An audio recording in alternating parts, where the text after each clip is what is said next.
Rungtynės, pasakysiu atvirai, nebuvo pačios įdomiausios, bet treneriai turi dažnai savo požiūrį. Kaip jums šios rungtynės, kas patiko ir kas galbūt ko trūko? Na, antrą kartą šį sezoną žaidžiam su Neptūnu. Rungtynės lygiai tokios pačios. Abi dvi rungtynės lygiai tokios pačios. Jeigu taip jau paėmus, turėjom planą žaisti su kamuliu ant žemės, tas pirmą kėlinį gana gerai gavosi.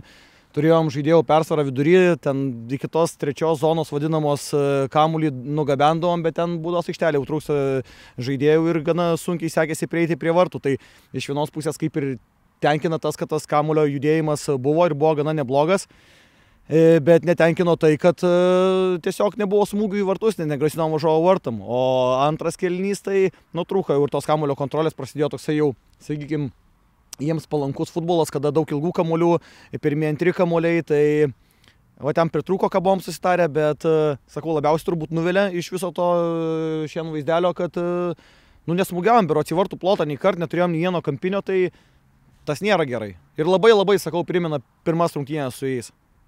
Tarsi užkeiktas, truputį gal gaunasi. Bet kalbant ne tik apie šias rungtynes, apie sezoną, jau užsitikrinot vietą pirmoji lygoje, kas nebuvo taip paprasta ir lengva.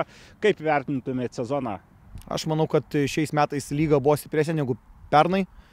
Pernai likus vienoms rungtynėms jau buvom ramus, šiemet likus 3 rungtynėms jau buvom ramus, tai šitoj perspektyvoje manau, kad vertint turim tik tai teigiamai.